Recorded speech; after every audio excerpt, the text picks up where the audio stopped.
नमस्ते. चाणक्य मंडल परिवारमध्ये आपलं स्वागत आहे. आधीच्या काही व्हिडिओजमध्ये मी तुम्हाला सांगून झालेलं आहे की एखादा विद्यार्थी जेव्हा नवीन या क्षेत्रामध्ये येतो तेव्हा पहिली त्याची रिॲक्शन म्हणजे डोक्यावर एक अभ्यासाचा येऊन डोंगर कोसळलेला आहे असं असतं. त्याच्यातनं मार्ग कसा काढायचा याचा पण आधीच्या व्हिडिओमध्ये उल्लेख येऊन गेलाय की सिलेबसला धरा. आपण हा का डोंगर येऊन कोसळलाय याची उत्तरं पाहिली आणि त्याच्यातनं मार्ग कसा काढायचा. आता ह्या व्हिडिओमध्ये मी तुमच्यासाठी काम थोडंसं सोपं करतोय. आपल्या अभ्यासामध्ये मॉड्यूल पॅटर्न काय असतं हे जर समजून घेतलं तर चाणक्यमध्ये जे सगळी सत्र होतात ती मॉड्यूल पॅटर्ननीच होतात आणि तुमचा पण जो अभ्यास आहे तो मी मॉड्यूल पॅटर्ननी करा असं तुम्हाला सजेस्ट करतो. मॉड्यूल म्हणजे काय? आपला अख्खा सिलेबस. आता ह्याच्यामध्ये मी प्रिलिम्स का मेन्स फरक नाही करत आहे. प्रिलिम्स पण आणि मेन्स पण ह्याचा एकूण मिळून 14+1 विषयांमध्ये वाटणी केली जाऊ शकते. सोपं होतं आपल्यासाठी काम. अनेक जणांना प्रश्न पडतो की प्रिलिम्स म्हणजे 7 बुलेट पॉईंट्स आहेत, मेन्स म्हणजे अगणित बुलेट पॉईंट्स आहेत, 4 GS मध्ये प्लस ऑप्शनल अगणित बुलेट पॉईंट्स आहेत, तर करायचं तरी काय नक्की. म्हणून तुमच्यासाठी काम सोपं करायला चाणक्यमध्ये UPSCचा कॉम्प्रिहेन्सिव्ह कोर्स म्हणजे एकूण मिळून प्रिलिम्स अधिक मेन्स याची जर तयारी करायची असेल 14 मॉड्यूल्समध्ये ती पूर्ण होते.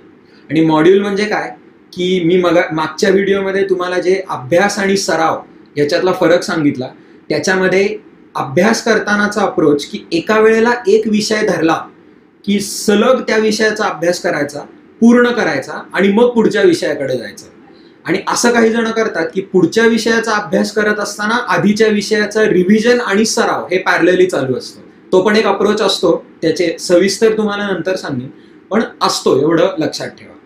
त्यामुळे एकूण मिळून प्रिलिम्स अधिक मेन्स ह्याला आपण 14 मॉड्यूल्समध्ये वाटू शकतो. या मॉड्यूल्सचे आता 2 प्रकार असतात.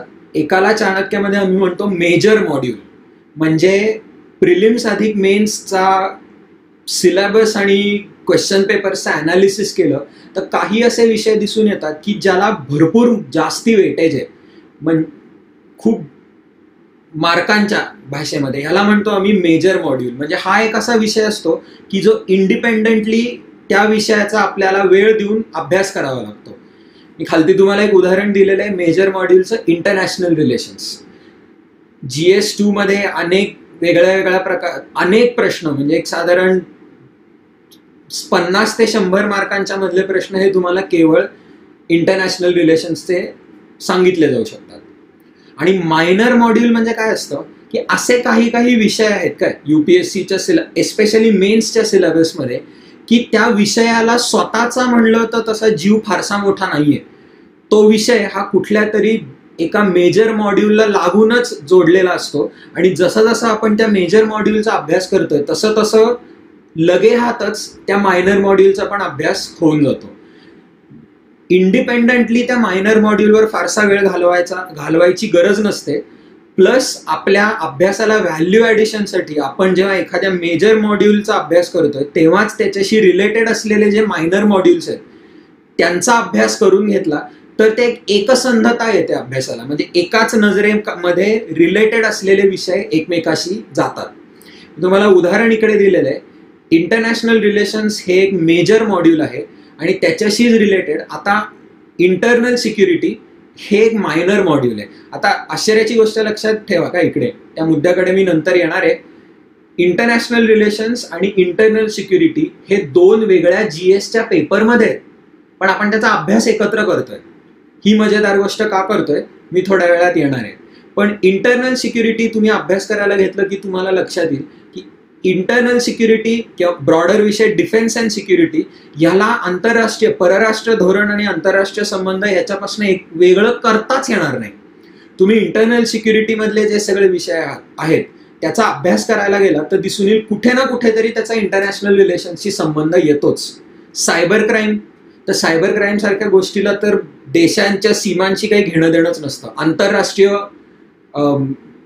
समस्या आहे ही सायबर क्राईमला सामोरा जाणे. दहशतवाद, तर तुम्हाला दहशतवाद हा विषय पूर्णपणे समजून घ्यायचा असेल तर तुम्हाला भारत पाकिस्तान संबंध समजायला पाहिजेत, Bharat Iran, Bharat Saudi Arabia हे प्रश्न समजायला पाहिजेत, कारण की भारत अफगाणिस्तान पण येतं. या सगळ्या संबंधांशिवाय दहशतवाद या प्रश्नाचा अभ्यास नीट करता येत नाही. तसंच म्हणलं तर नक्षलवाद हा प्रश्न इंटरनल सिक्युरिटीमध्ये आपण अभ्यास करतो, त्या प्रश्नाला पण भारत चीन संबंध समजून घेतल्याशिवाय नक्षलवाद या प्रश्नाचा सगळे घटक समजणार नाहीत आपल्याला. त्यामुळे 14+1 मेजर मॉड्यूल आणि अनेक मेजर मॉड्यूल्स मध्ये लागूनच असतं ते मायनर मॉड्यूल असतं एखादं. तर पाहूयात हे 14 मेजर मॉड्यूल्स कुठले. हे एक टेबल मनामध्ये भक्कम ठेवा. काय 14+1 आणि मी त्या शेवटच्या मुद्द्याकडे येणार आहे की 14+1 का म्हणतोय मी. या एकूण मिळून 14+1 विषयांना आपण 3 कॅटेगरीज मध्ये वाटू शकतो. आपण जेव्हा अभ्यास करतोय, ठीक आहे, सरावासाठी नाही, काय सरावासाठी वेगळंच असणार आहे, पण अभ्यास करताना आपल्या 14 पैकी 9 मॉड्यूल्स ही म्हणजे 9+1 मॉड्यूल्स ही केवळ प्रिलिम्स अधिक मेन्स या दोन्हीची असतात. इकडे तुम्हाला त्याचं ऍडिशन दिसते. पहिलं येतं आर्ट अँड कल्चर. तर मेन्ससाठी आर्ट अँड कल्चर मोठं असतं आणि आर्ट अँड कल्चर करत असतानाच लगे हात आपला प्राचीन आणि मध्ययुगीन भारताचा इतिहासाचा पण अभ्यास होतो. तर UPSC साठी इतिहासाचा अभ्यास करताना लक्षात ठेवायचं आहे की UPSCचा फोकस आपण ज्याला पॉलिटिकल हिस्ट्री म्हणतो, म्हणजे राजे महाराजे, त्यांची क्रोनॉलॉजी, कोणानंतर कोण आलं, कोणाची कशी युद्ध झाली, याच्यावर तुलनेने कमी आहे. UPSCचा फोकस ज्याला सब आल्टर्न हिस्ट्री म्हणतात, म्हणजे कला, कौशल्य, ऍक्च्युअल मेन्स मध्ये वापरलेले तर शब्द आहेत आर्ट, आर्किटेक्चर आणि लिटरेचर. हे 3 शब्द भक्कम मनामध्ये बसवले पाहिजे. त्यामुळे प्राचीन मध्ययुगीन भारत आणि त्याच्यावर पण फोकस असला पाहिजे. आर्ट अँड कल्चर हे दोन्ही प्रिलिम्स आणि मेन्ससाठी महत्वाचं असतं. प्रिलिम्स आणि मेन्सच्या सिलेबसमध्ये आपल्याला इंडियन नॅशनल मुवमेंट म्हणजे आधुनिक भारताचा इतिहास ह्याचा तर दोन्हीकडे असतंच. जॉग्राफी, पॉलिटी वेगळं समजावण्याची गरज नाही आहे. एक विशेष मॉड्यूल म्हणजे नंबर 5चं जे आहे सोसायटी, कारण की सोसायटीमध्ये आपण 2-3 विषय यांचे एकत्र मिश्रण केलेलं आहे. ठीक आहे, GS1 मध्ये थेट इंडियन सोसायटी असा विषय दिलेलाच आहे.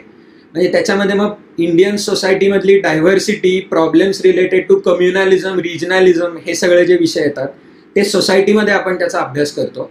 आणि GS2 मधला जो सोशल जस्टिस हा विषय आहे त्याचा पण आपण इंडियन सोसायटीमध्ये अभ्यास करतो. म्हणजे इंडियन सोसायटी हे मॉड्यूल याच्यामध्ये GS1 आणि GS2 या दोन्हीतले उपघटक एकमेकांमध्ये येतात.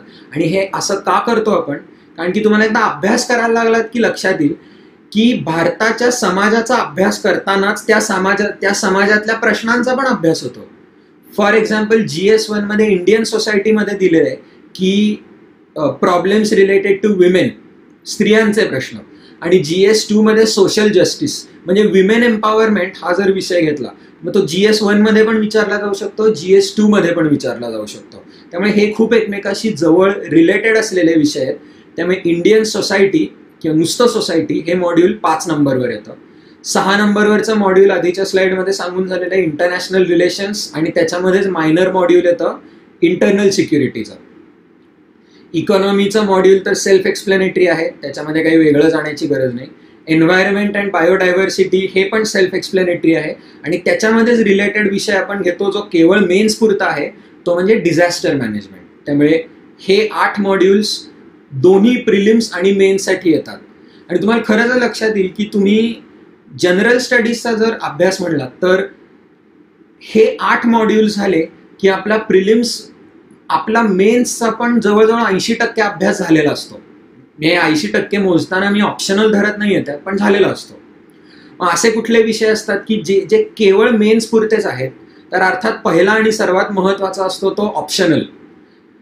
त्यानंतर येतो जनरल स्टडीज 4 म्हणजे एथिक्स, इंटेग्रिटी आणि ॲप्टिट्यूड. ह्याचा प्रिलिम्सशी काही संबंध नाही आहे. एसेचा पेपर येतो की जो केवळ मेन्स पुरता आहे, आणि जे लँग्वेजेसचे पेपर्स असतात क्वालिफाईंग पेपर्स ते मेन्समध्ये जातात. आता सिलेबसचा साईज जर पाहायला गेलो तर खरं म्हणजे सांगायचं झालं तर लँग्वेज पेपरचा फारसा कोणी जण अभ्यास करत नाही. अगदीच कोणाचं जर मराठी फार कच्चं असलं तर त्यांना करावा लागतो, पण तो पण थोडासा, म्हणजे दिवसाचा अगदी एक अक्षरशः अर्धा तास वगैरे त्याला दिला तर पुरतो, जी कुठली लँग्वेज तुमची वीक असेल त्याला. एसे हा असा विषय आहे की त्याला खरं म्हणजे अभ्यास असा काही करावा लागत नाही, कारण की तो जगातल्या वाटेल त्या विषयावर एसे विचारला जाऊ शकतो. सवय कशाची लागते तर सरावाची लागते. आणि प्रिलिम्स आणि मेन्सच्या मध्ये एसेचा अभ्यास करता येतो. उरले कुठले 2 विषय, जनरल स्टडीज 4 आणि ऑप्शनल. या 2 विषयांवर 1 मिनिट मला वेळ घालवायचा आहे. जनरल स्टडीज 4 याचा अभ्यास करतानाचं एक महत्वाचं सूत्र लक्षात ठेवा. काय, नुसता सिलेबस पाहायला गेलो तर जनरल स्टडीज 4चा सिलेबस हा फारसा काही मोठा नाही, पण जनरल स्टडीज 4 GS4 चा अभ्यास करताना महत्व कशाला दिलं जातं तर नाविन्य, ओरिजिनॅलिटी. ऍक्च्युअल सिलेबस जर तुम्ही उचलून पाहिला तर जेव्हा GS4 चा सिलेबस आहे त्याच्यामध्ये एक वाक्य दिलेलं आहे, the questions will test the candidates ethics, integrity, aptitude वगैरे ते सगळे जे विषय येतात. म्हणजे जनरल स्टडीज 4ला गरजेचं काय असतं की तुम्ही त्यातले सिलेबस मधले जे दिलेले विषय आहेत, इमोशनल इंटेलिजन्स असू शकतं, एथिक्स इन गव्हर्नन्स असू शकतं, त्याच्यावर थोडंसं काहीतरी वाचलेलं असायला हवं. पण महत्वाचं असतं की तुमची स्वतंत्र बुद्धी लावून तुम्हाला त्याच्यावर काहीतरी विचार केलेला असणं गरजेचं असावं लागतं. उदाहरणार्थ 2015ची जी मी मेन्स दिली होती त्याच्यामध्ये GS4 मध्ये एक प्रश्न विचारला होता की according to you what is happiness. तर खरंच विचार करा की या प्रश्नाचं कुठनं रट्टेबाजी करून तुम्हाला उत्तर देता येणार आहे. कुठल्या तरी विचारवंतांनी काहीतरी हॅपीनेसचं जे डेफिनेशन दिलं ते तुम्ही जर छापलं तिकडे काहीही मार्क मिळणार नाही, म्हणजे कमी मार्क मिळतील. कारण की परीक्षा तपासणाऱ्याला काय पाहायचंय की तुम्ही स्वतंत्र बुद्धीने विचार केलाय का. त्यामुळे हे GS4चं महत्वाचं सूत्र लक्षात ठेवा. पण सिलेबसच्या साईजनी बघायला गेलं तर GS4 हा फारसा काय मोठा विषय नाहीये. अर्थात उरतो त्यानंतर ऑप्शनल की, आणि आता तुमचा ऑप्शनल विषय कुठला आहे याच्यावर खूप महत्वाचं खूप काही अवलंबून असतं.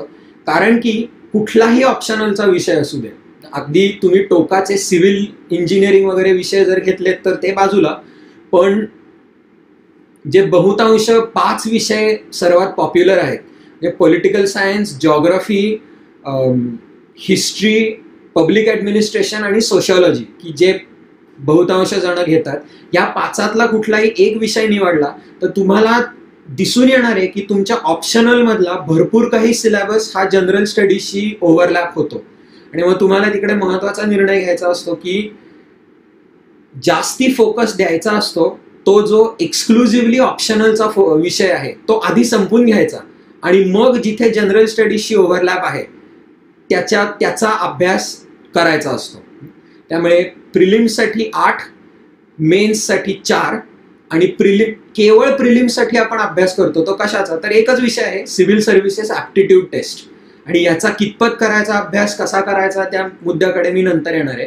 पण एकूण मिळून हे चित्र डोळ्यासमोर ठेवा आणि तुम्हाला तुमच्या अभ्यासामध्ये क्लॅरिटी यायला मदत व्हावी, एवढा माझा मुद्दा होता इकडे. तुम्ही जर, म्हणजे मी अक्षरशः विद्यार्थ्यांना सांगतो की हे जे चित्र आहे असं टेबल एक स्वतःच्या चार्टवर काढा आणि घराच्या भिंतीवर, कुठेतरी रूमच्या भिंतीवर लावून ठेवा. म्हणजे तुम्हाला डोळ्यासमोर कॉन्स्टंटली स्वतःचा एक प्रोग्रेस रिपोर्ट दिसत राहतो की तुम्ही किती अभ्यास झालेला आहे, किती नाही झालेला अभ्यास. ठीक आहे. आणि शेवटचा मुद्दा, शेवटून दुसरा मुद्दा म्हणू शकतो मी, मग पुन्हा पुन्हा जो विषय सांगत राहतो की UPSCच्या परीक्षेसाठी युनिक असलेला मुद्दा काय आहे, तो म्हणजे खालती मी 14+1 हा फॉर्म्युला का वापरला. कारण की 14 मॉड्यूल्स असे आहेत की ज्यांचा स्वतःहून अभ्यास करायचा असतो, आणि या 14ही मॉड्यूल्सला एक लिस्ट कॉमन डिनॉमिनेटर असतो की ज्याचा आपल्याला, म्हणजे त्याचा वेगळ्याने अभ्यास नसतो करायचा. प्रत्येक मॉड्यूलचा अभ्यास करत असताना त्या एलिमेंटचा अभ्यास करायचा असतो, ते म्हणजे करंट इव्हेंट्स. अनेक जण ही चूक करतात की आधी सगळा सिलेबस संपवून घेतला असं त्यांना वाटतं आणि मग ते वळतात प्रचलित घडामोडींकडे. आणि ही खूप महत्वाची एक चूक असते, कारण की प्रचलित घडामोडींमध्ये त्या अशा वेगळ्याने अभ्यास करायचा नसतो. तुम्ही जेव्हा पॉलिटीचा अभ्यास करताय तेव्हा पॉलिटीचा अभ्यास करता करता लगे हात पॉलिटीमधल्या करंट इव्हेंट्सचा अभ्यास करायचा असतो. इंटरनॅशनल रिलेशन्सचा अभ्यास करता करताच लगे हात इंटरनॅशनल रिलेशन्सचा जो हे आहे प्रचलित घडामोडी त्यांचा अभ्यास करायचा असतो. सर्व विषयांसाठी हे असं होतच. त्यामुळे 14 विषय की ज्यांचा अभ्यास करायचा असतो, पण प्रत्येक विषयाचा अभ्यास करताना लक्षात ठेवण्याची गोष्ट म्हणजे पुस्तकामध्ये जे दिलंय त्याच्यावर आणि त्याच्या पलीकडे जाऊन आपल्याला त्या विषयामधले जे प्रचलित घडामोडी आहेत त्यांचा पण अभ्यास हा सातत्याने चालू ठेवायचा असतो. त्यामुळे एका अर्थाने म्हणलं जातं की UPSCचा अभ्यास हा तसा कधी संपत नाही, कारण की प्रचलित घडामोडी कधी संपत नाही. सारखं नवीन नवीन काहीतरी घडत असतं आणि सारखा त्याचा नाविन्याने अभ्यास करायचा असतो. त्यामुळे आय होप तुम्हाला मॉड्यूल्स म्हणजे काय हे समजलं असेल आणि एक मॉड्यूल पॅटर्न अभ्यासाचा आपण पाळला की मनामध्ये क्लॅरिटी यायला सोपं होतं. आधीच्या एका व्हिडिओमध्ये जे मी म्हणलो होतो की सुरुवातीला अशी भावना असते जणू काही आपण एका चौकात उभे आहोत आणि सगळे रस्ते दिसतच नाहीयेत कारण की धुकं एवढं आलेलं आहे. तर हे मॉड्यूल पॅटर्न आणि ह्या टेबलवरनं मला आशा आहे की तुमच्या नजरेसमोरचं थोडंसं तरी धुकं बाजूला होऊन तुम्हाला जे रस्ते निवडायचे ते दिसायला लागले असतील. Thank you. Presenting Chanakya Mandal Parivar's online platform, ChanakyaMandalOnline.in, enabling you to study from the comfort of your home from the best educators like our founder director Dharmadhikari sir and other expert faculty members. Thousands of MCQs for practice, mock test of UPSC MPSC standards to build your confidence levels. All these hundreds of hours of videos, question banks and notes now are available only at ₹10,000. Yes, you heard it right. Only ₹10,000 if you register before 10th of May. And for MPSC, perhaps this is the only full video course available anywhere. So don't wait, follow the process given on the screen and kickstart your journey with confidence. Enroll now, stay home, stay safe, happy learning.